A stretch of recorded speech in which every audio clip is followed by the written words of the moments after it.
Ẹ káalẹ́ Òbónléjà Òwúdẹ̀ ló ń kí yín yẹn kan bí ọgbẹ́ aláṣejù bàbá jẹnrọ́lá tí fi ẹsẹ̀ méjèèjì ta ajá nípa ẹ wá nǹkan kò sójú láti gbọ́ ìròyìn kùmọ̀kùmọ̀ náà láti iléeṣẹ́ ojúkòkòrò Evangelical Ministry orí òkè Kòmátà. Òní ni Sunday ní ìlú Nàìjíríà ṣàrà lójú ọ̀tá tó ń wò mí tẹ̀gbintẹ̀gbin gẹ́gẹ́ ní 16 to 8:30 lù ní ìlú Èkó ń bí.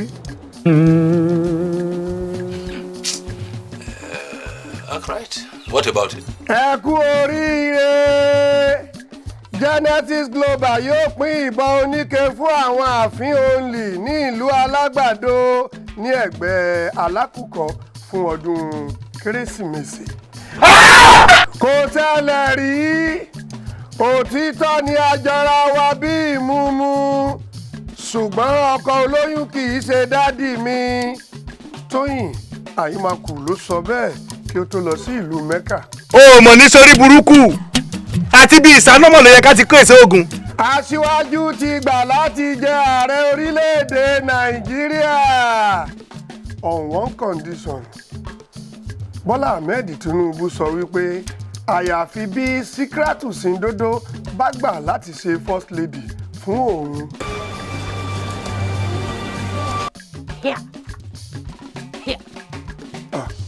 Aṣíwájú apẹ̀yìn tọpẹ Síkírátù Sìǹdòdó láì nìkan ṣe ni.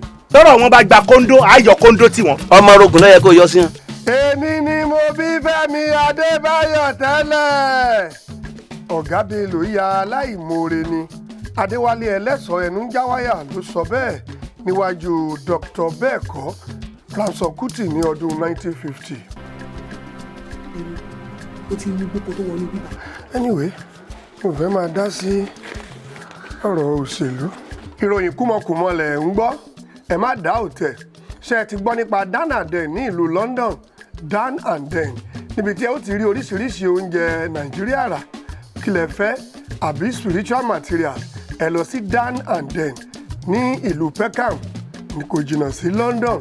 Tàbí bóyá ẹ bá fẹ́ ṣẹ́ owó ẹ fẹ́ fi owó ránni sí ìlú yín àbí àwọn ènìyàn yín fiam aka system ló máa ṣe yẹn. Ẹ má gbàgbé pé Angel Bread wà ní Peckham Lane. Angel Bread suya àtàwọn nǹkan oúnjẹ tí ó ń ṣe ara lóore. Ẹ má gbàgbé pé Sọjí Aláyọ̀ ló wà ní ìcháàjì yẹn. Ẹ ṣé bí ẹ ti ṣe ìrọ̀jú sílẹ̀ tí ẹ̀ ń gbọ́ ìròyìn kúmọkùmọ. Ní ọjọ́ ìkómọjáde ọmọ Genesis ni Ọládélé ṣe ìlérí tí ẹnìkankan kò lè yẹ̀ ní iwájú Ọlọ́run. Israel Ọládélé tí gbogbo àwọn ènìyàn mọ̀ sí Genesis Global ló bú sí ẹkún gbaragada ní ọjọ́ tí ó fi ojú kan Adéwálé Ẹlẹ́sọ̀ níbi ìkómọ ọmọ rẹ̀. Kí ló dé dádì? Kí dẹ̀ ń sunkún? Dádì Láìtì wá fi tayọ̀tayọ̀ dúpẹ́ lọ́wọ́ Ọọ̀ni of Ifẹ̀ bí wọ́n ṣe mú Adéwálé Ẹlẹ́sọ̀ wá síbi ìkómọ òun ní tipátipá.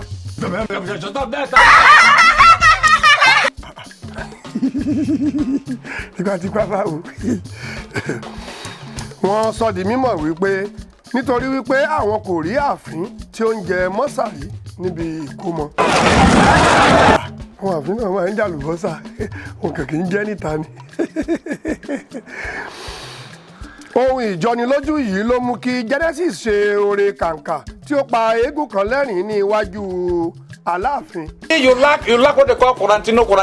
Adélé wá ṣe ìlérí láti pín ìbọn oníke, akoto ọlọ́kadà àti tìrẹ́bọ̀ pupa fún àwọn Boy Scout láti máa fi ṣọ́ àwọn ààfin ní ìlú Èkó nìkan. They are coming with full force, you robbers. Ọ̀dọ̀ wa nífẹ̀ẹ́ ńkọ́ àti Òṣogbo. Okay, no problem. Amòfin àgbà Babátúndé Rájí Fáṣọlá wá dúpẹ́ lọ́wọ́ MC Olúọmọ fún àtìlẹ́yìn tí Musiliu ṣe fún àwọn onítọ̀ ṣúgà àti àwọn ààfin ní ìlú Ìjọra àti pé òun fi orí ọba Aláké búra.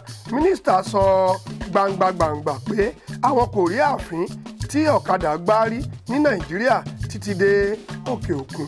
Ṣé lọ́sàn-án àbí láàárọ̀ ọ̀la? Òótọ́ ni o. Mínísítà ẹ̀rí sọ èmi náà mà rí ààfin tọ́kadà gbá rí wọ́n ríran lọ́sàn-án. Wọ́n dẹ̀ máa sọ pé ààfin ò rí náà sàn. Àbádá mi tó bá dé junction wà á kọ́ sí báyìí. Ọ̀kadà ni wọ́n wò yẹn o. ẹ má bínú ọ̀gá wa ìròyìn kúmọkùmọ ni ó sọ bẹ́ẹ̀. ó ń ṣe é ó ń ṣe é.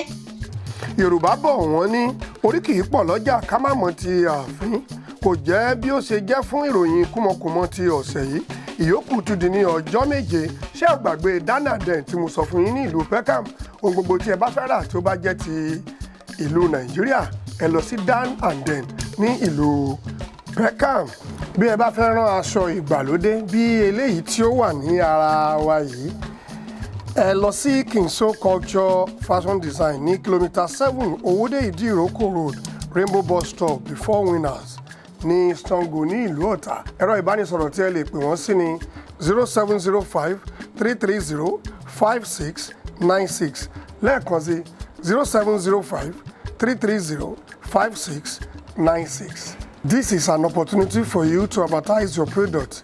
Ẹ wá polówó ọjà yín lórí ìròyìn kúmọkùmọ kò gara rárá ẹ ṣé. General Ibrahim Babangida ló kọ ìròyìn yìí sílẹ̀ nígbà tí Kalu Orji tú ní èdè Yorùbá sí èdè Kútọ̀nù. Èmi ọmọ yín Òbónléjà Wúdẹ̀ yankan bí ọgbẹ́ igi burúkú àbìtàkùn gbágangbàgan ni mo kà á frankly sí etí ìwòran yín gbogbo wa ni kí ẹ mú o ẹ kú ọdún ẹ kú ìyèdún ẹ fi sùúrù ṣe ọdún ẹ má yá owó ra ẹran ẹ má yá owó ra ẹdìyẹ bí a kò bá rí nǹkan kan pa ní ọdún yìí ó dájú pé a ó rí pa ní ọdún tó ń bọ̀ ẹ má dẹ̀ gbàgbé ẹ má ṣe fa sìgá ní ilé epo ẹ má mutí bí ẹ bá ń wa ọkọ̀ ẹ má wa ọkọ̀ bí ẹ bá ń mutí nítorí kíndìnrín yín àti ìjàmbá ọkọ̀ ogun ásídẹ̀ǹtì kò ní jẹ́ tiwa ìlera lóògùn ọ̀rọ̀ ẹ máa tọ́jú ara yín tó ó wù ní kí á pa ajá ní Mùṣín àwọn Oǹdó àti ilẹ̀ Olújì ni wọn kò jẹ́ o ìyókù tún di ní ọjọ́ méje bí mo ṣe wí lẹ́ẹ̀kan owó yín ni kí ẹ máa ná o kí n tó lọ a kí bàbá wa SD Omiyinka kúmọkùmọ àti Sandman tí wọ́n jẹ́ ọlọ́wọ́ síbí Ọmọlọ́lá Ògúnlẹ́yẹ kúmọkùmọ àti bàbá wa Olúwabọ̀dé pérépéré kúmọkùmọ a fi àsìkò yìí kí bàbá wa Àbókí mọ́là aláàgọ́ 6 kúmọkùmọ pé ẹ kú ọdún ẹ kú ìyèdún ẹ̀mí yóò ṣe ọ̀pọ̀ rẹ̀ tó imú yín ni kí ẹ máa fi mí o.